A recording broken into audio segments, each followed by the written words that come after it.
to Busted Speakers. I'm Ed. I'm Alex. And I'm Cam. And today we're going to be reviewing the new album from Lady Gaga titled Chromatica.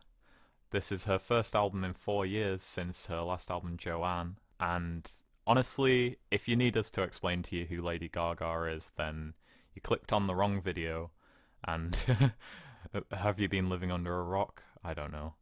She's a complete icon at this point. Legend. Yeah. If you don't know Lady Gaga from her hits like Poker Face, Born This Way, Applause, pretty much any given track from her seminal work, The Fame Monster, which I cannot recommend enough if you've never heard it in full, even if you are familiar with those hit singles. Definitely familiarize yourself. But in the meantime, we're going to be reviewing her new record, which was probably much anticipated as kind of a return to her dance pop roots, I'd say. Yeah. What did you guys think of this one? So the first time I listened to this, I thought, okay, it's relatively low-key compared to The Fame and The Fame Monster. I'm not overly familiar with Born This Way, which I do remember being a bit tamer, but still very modern. And then I haven't listened to art pop all that much, and it's absolutely, a return to form compared to Joanne. And on the first listen, this album seemed definitely her least, modern relative to when it came out, that she's released so far. It's very much a throwback to 90s styles of dance music. Yeah, definitely. It's that way throughout the whole thing, so I don't know if that makes it necessarily her most consistent, but it is still very self-contained, which at first it made me think the songs might be less distinct compared to her previous work. But once I got a full sense of the unity that she was going for on this album, the songs started to stand out to me a little bit more. And so overall, I think this one is a pretty decent release. Yeah, it's definitely decent, okay. I think I'm in the minority of a lot of people thinking Joanne was a very solid release. I thought there was loads of good songs on there. I definitely like sort of more plain, ordinary stuff, because she is just a great singer. And sometimes that's, what's the word? It's sort of pushed to the wayside a little bit sometimes just because it's what we expect from her at this point, but it's definitely worth celebrating. She is a very good singer. Not only that, but sometimes she's singing songs where, her vocal abilities aren't necessary to making them great. Yeah. So, hearing some more country, just some more general pop rock songs, I like that album a lot. This is a little bit weaker, but definitely not for trying. This definitely tries hard to be an excellent release. I'm just happy, for once on this channel, we're reviewing an album that takes influence from a decade other than the 80s. This is definitely a 90s nostalgic release. Lots of house tracks, dance pop numbers. There's a couple of instrumentals here that distinctly remind me of some of the best house tracks of the 90s, which is a favourable positive thing for me. Like I say, her vocals, this just highlights that she is one of the best vocalists on the pop scene by far. They're front and centre, they're the best thing here. Definitely a lot of keepers on here. But there's also a couple of samey songs that don't really impress me that much, or just don't do enough to impress me. Like, they have choruses that feel a little bit underdeveloped and have sort of generic beat drops instead of actual choruses.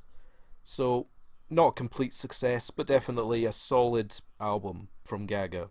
Yeah, this is a decent mid-tier pop album to my ears, and as far as Lady Gaga goes, that's definitely disappointing to say, but for what it's worth, it has grown on me a little since I first heard it, and found myself a little unimpressed and cold towards it. I guess the easiest way to suss out how I feel about this is to compare it to her previous album, Joanne, which we've mentioned. I disliked that album personally, nothing against how you felt about it, Alex. I'm glad you got more out of it than I do. I do prefer Chromatica to it overall, but I can't say I don't have a lot more respect, or at least a little bit more respect for Joanne, honestly. Yep. I may have found a lot to complain about with that album's attempts at fusing dance pop and country, but that album did give us a solid lead single with Perfect Illusion, and one of Gaga's best ballads in Million Reasons as well.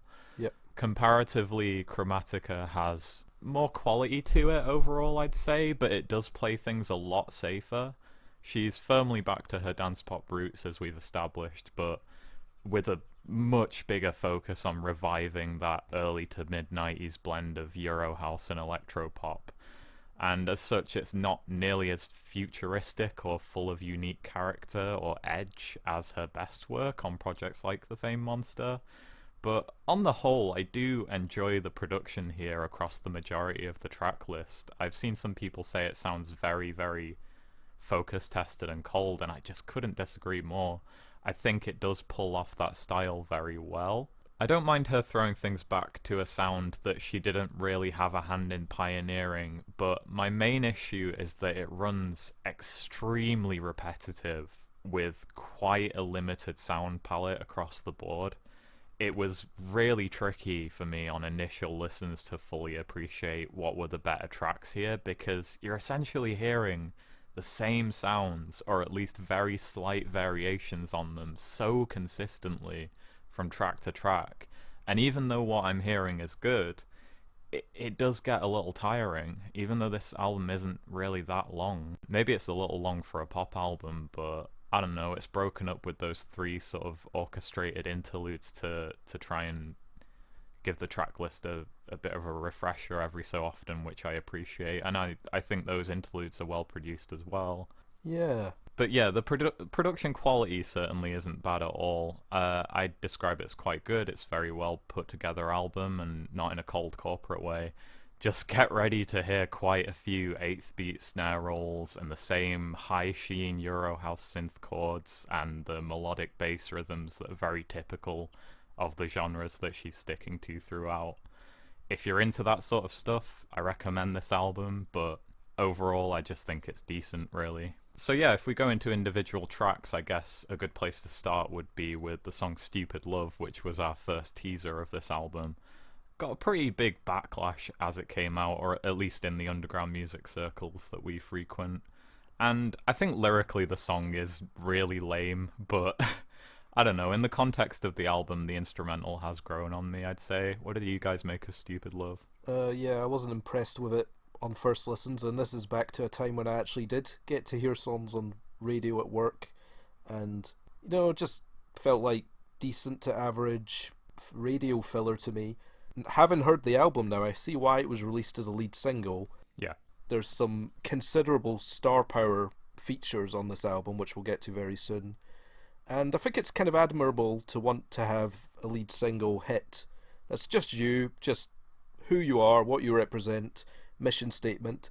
And I also think vocally, at least, it sounds the most like classic Lady Gaga. It definitely sounds like a lot of Born This Way, maybe a little bit of Fame Monster type songs to me. I'm not a fan of that vocal hook, to be honest. That's maybe the most, other than maybe a few other songs, annoying example of a vocal hook interlaced as the chorus. Vocal drop, I mean. But I've grown more fond of it, though. I don't mind that hook so much, although I know you've said in past episodes that you're not a big fan of sort of chopped up vocal. But it's not consistent. It's just things. in some cases they annoy me, some cases I like them. It's just a case by case basis there. Yeah. I kind of disagree that it's the most like classic Gaga in terms of her vocal performance. There's other songs here that overall track production as well. Yeah, definitely. But it's an okay song. I just think, was this really the best way for her to announce this new venture into exploring an already just very well tread ground musically in the pop sphere? I mean, like you mentioned before, at least it's not just ripping off the 80s like a lot of pop albums do. But when I heard this, I didn't think it was like hinting at 90s revival. Like this doesn't, especially compared to some other songs like 911 and most of the album Sour Candy, it doesn't scream 90s to me. So in that way, it just screams back to just general dance pop, which she originated with. I get what you mean. All things considered, in the context of the album, I think it works better than it did as a single. Initially, I disliked it, but now I just think it's alright. If it's on, I like it. I don't feel like skipping it if I am in the mood to listen to the album. True. It's grown on me. Yeah, what was your take on Stupid Love, Cam, if you have a take? Do you have a take to take? My take pretty much matches Alex's, except I think I was a little more open to it the first time around. Yeah, I remember that. Yeah, like, I think this one kind of falls a little more toward what I remember of Born This Way. I remember that album being, like, a lot more polished. Like, I mean, it's kind of hard to tell the difference in polish between major pop albums, but, like, I remember The Fame and the Fame Monster as having a lot more weirdness, for lack of a better term. And then on oh, definitely, yeah. like on Born This Way, especially like on the title track, it's just like a relatively straightforward pop album that isn't meant to provoke with its sound necessarily, and so I feel like this is kind of a continuation of that sort of thing. And so I thought that this was a decent introduction to what the album was going to be about. So, well, Ed specifically mentioned how repetitive these songs are, especially in an album context. I feel like a lot of them would be better singled out, so you could theoretically have a lot of singles here. Well, because of how repetitive a lot of these songs are, I felt like the ones I actually really enjoyed the most are the 3 songs with features, because they change things up quite a bit. Although, in saying that, one outlier is the song Babylon at the end, which is very good, and we'll get to that later. But, you know, Rain on Me with Ariana Grande, Sour Candy with Blackpink, and yes, even Sign from Above with Elton John. I'm not just saying that because I love Elton John. I'm sure we all love Elton John to some degree. His feature isn't great there, but in the grand scheme of things, it does change things up quite a bit, and I don't think Sign from Above, it isn't really actually better than any other song here, really, but, you know, it does enough with Elton's presence, even though it's such a phoned-in feature, that I always look forward to it. I'm sorry, I know, Ed, you were saying it's nothing special, but I always like that one. If it gave you something extra to latch onto, I understand that. Elton is not the reason I dislike that song, honestly, because it's one of my least favourites here. I think he sort of functions as a bit of a parallel to Gaga on that track. He really matches her campy energy. Yeah. I mean, his vocals on the bridge just before the pre-chorus, about 2 minutes in, are just so bad. Like, I just can't defend those. But the feature overall is fine. Yeah. Although, he's really not in his comfort zone. Yeah. Whenever he does dance pop stuff, like, anyone remember Victim of Love? His late 70s flop? Oh, God. Can't say I do. Well, but there's a reason for that. Maybe I'm better off for not remembering it. Now, I don't know, in terms of Sign from Above, maybe it wouldn't come off as so ostentatious if there was more of a tune to it, in my opinion, and that Almond Break outro just had me rolling my eyes. No, that bit was good. A breakbeat bit at the end. I think I've just heard too many Almond Breaks in my time, man. I haven't heard enough. That was cool. That's fair enough. But yeah, you mentioned the other songs with features. Rain what on was your Me take on Rain on Me? Because I think that's probably my favourite track here. And you like it a lot too, Cam? Yeah, I'd say that Stupid Love and Rain on Me were probably my 2 favorites on the album. And that's ostensibly good choices for the 2 main singles. I think Sour Candy was released as a single pretty soon after Rain on Me, but Rain on Me, it is a #1 smash. Does that even matter? I mean, where are we hearing that? I'm not going out these days, but, you know, I'm hearing it a lot in my own time, so... Yeah, I'm hearing it a lot just from choosing to listen to it. Yeah, it's a great little Euro house dance pop tune, and Ari brings the energy and the vocal presence that we've come to expect from her on her best stuff. And it's very catchy as well. It's just such a fun party track. Really, I mean, obviously pretty simple lyrically. Gaga herself has called it a celebration of tears and moving on through pain. I feel like this has the best beat drop in the chorus here. It gets really funky, and I feel like this is capturing 90s dance vibes at its best. Ariana sounds really good too. Just, you know, I really like that song. I mean... Yeah, as far as like build-ups and payoffs go, it's definitely one of the better songs structurally, and it just executes the vision that she had in mind for this album as well as any song here, really. I don't want to discredit other moments on the album, though. I think, on the whole, even though I find a lot of the songs here just kind of decent, there are definitely moments to the vast majority of the songs where I am impressed with either the production or the performances or just... the features as well. I enjoyed Blackpink on Sour Candy. I'm not a big fan of Blackpink. I think they're one of the more typical generic K-pop groups, and God, I hope no K-pop stans are listening to this, because we're probably going to have our channel burned to the ground for me saying that. But not by my At least words. they're listening. Yeah. I mean, I've only heard of Blackpink. They were like featured or co-song performers on a Dua Lipa song that was like a deluxe edition track on her first album, Kiss and Make Up, and they were okay on that, about as good as Dua Lipa, although they kind of served as more backing vocalists. But I mean, they are full-on lead vocalists on Sour Candy. I'd say actually as good as Gaga, especially like they fit this production really well. Oh yeah, for sure. Actually, the instrumental to Sour Candy distinctly reminded me of Show Me Love by Robin S. That keyboard sound is dead on, very similar, very reminiscent. But it also reminds me of Swish Swish by Katy Perry though, so I don't know what's going on there. Yeah, I mean, I prefer it to that song, but it does have a similar energy to it, definitely. Good tune, good tune. Yeah. In terms of my highlights, I'd say the song 911 is one of the more memorable and catchy songs here, though you won't catch me praising it much lyrically. The vocal processing on the verses is maybe a little goofy, but it still helps that song stand out a bit more and feel a bit more quintessentially Gaga amongst the track list. And I love the ethereal ooh backing vocals on that track.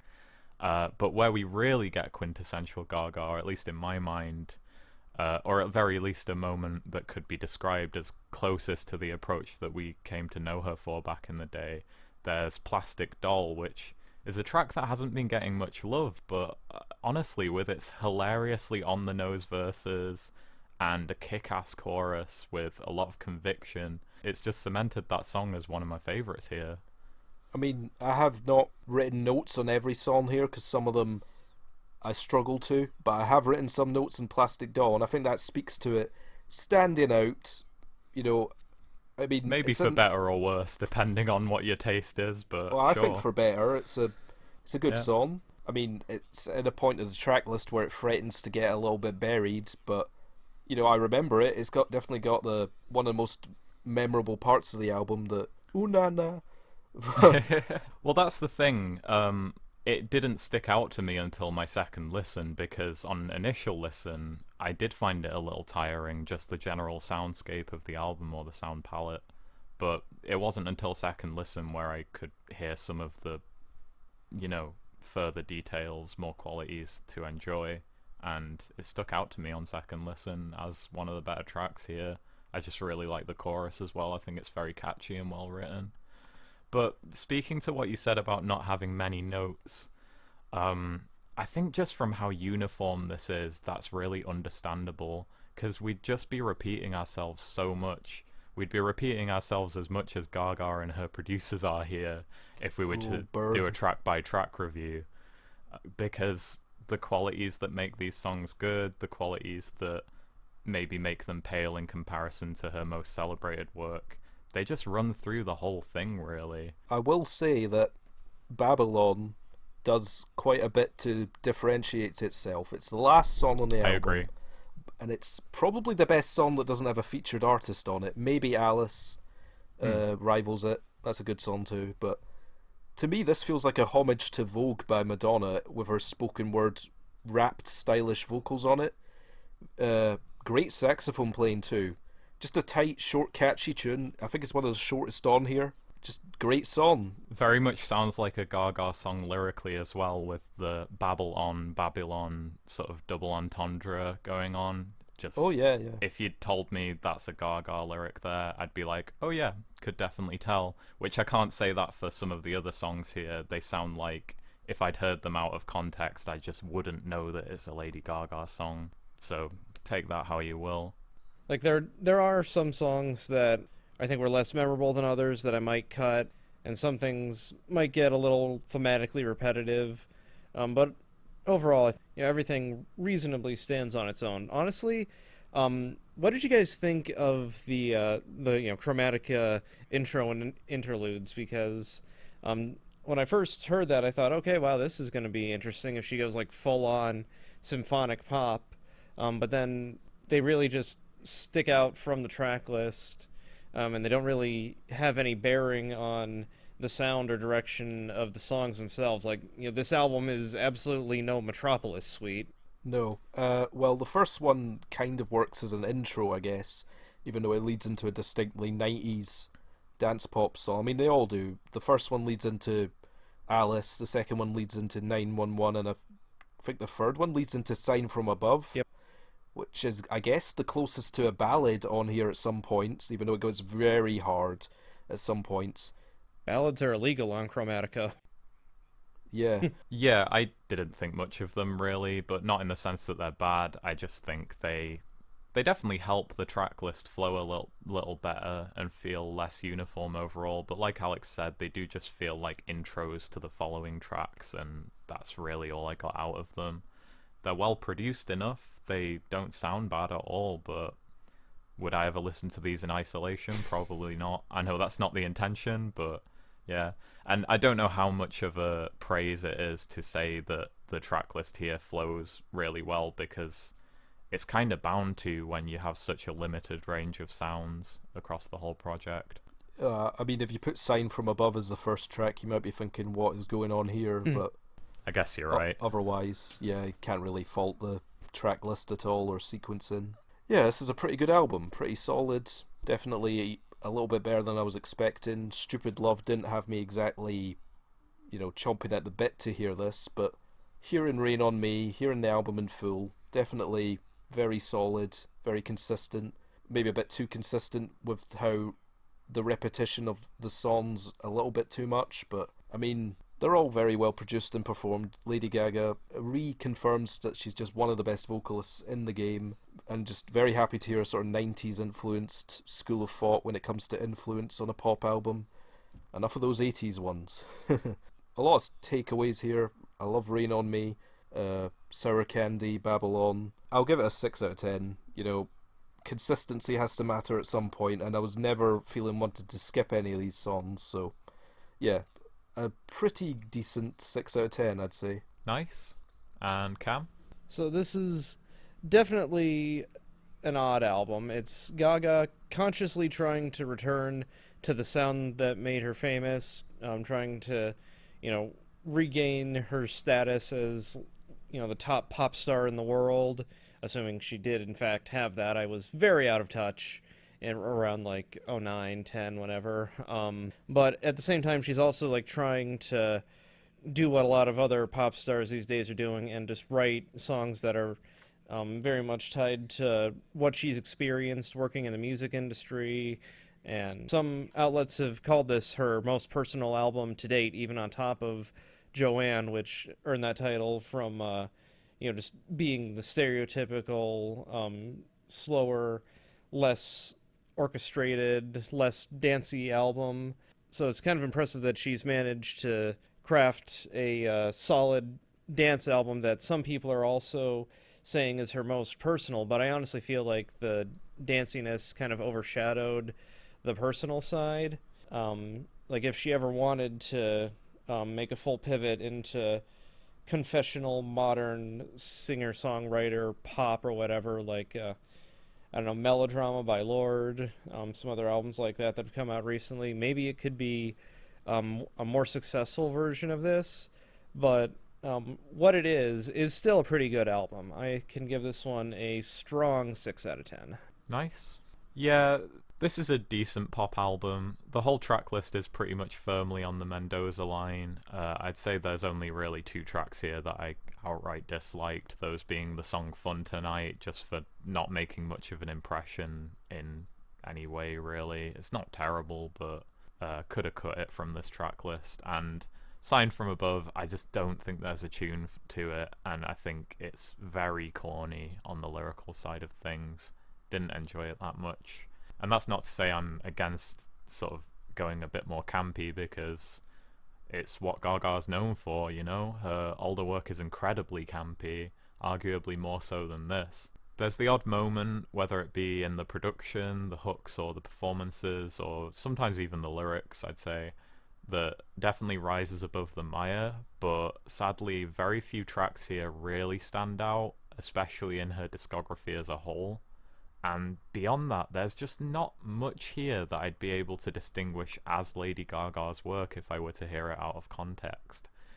That's not to say it's bad, or that she necessarily has to stick to the same ideas that brought her into the limelight and made her such an icon to begin with. But it's a little disappointing overall, especially considering how strong the aesthetics and the art direction have been for this project, which we haven't even mentioned, but I really love the artwork on this, and I love all the promo pics that have come out for it as well. They just suggest a much more futuristic and interesting pop album than what we got. It's just a bit of a disconnect, really. But overall, you know, I reasonably enjoyed my few listens to it. I just think there should have been more variety overall, and I would have liked Gaga to get more adventurous, even if in the past when she's done that it has resulted in albums that I consider to be weaker. This one's not going to stay with me in the long run, I don't think. But there are good tracks, as Alex mentioned. I really like Rain on Me. Alice is a good one. 911, Plastic Doll, Sour Candy. And then on other songs, like I said, there's moments that are good. I like the hook on Enigma. I like the instrumental on the chorus of that song. Replay has a nice drop to it, and Babylon, as we mentioned, is a good closer that definitely does feel like a Gaga song. It just lacks in description overall, and for Lady Gaga, that's really disappointing to me. Like it more than Joanne overall, but I'm going to give this one a 5 out of 10. Just thought it was pretty decent overall. And I'd still like to hear what Lady Gaga does in future. Don't consider this a drop-off point for me or anything like that. Yep. Thanks for joining us, guys. Hope you enjoyed this discussion of Lady Gaga's new album. And let us know what you thought of it in the comments below. You can also reach us on Twitter at _BustedSpeakers. And you can find Cam on Twitter at subprospector. Be sure to subscribe and like the video if you feel so inclined. And we'll see you next time. Bye. Bye. Bye.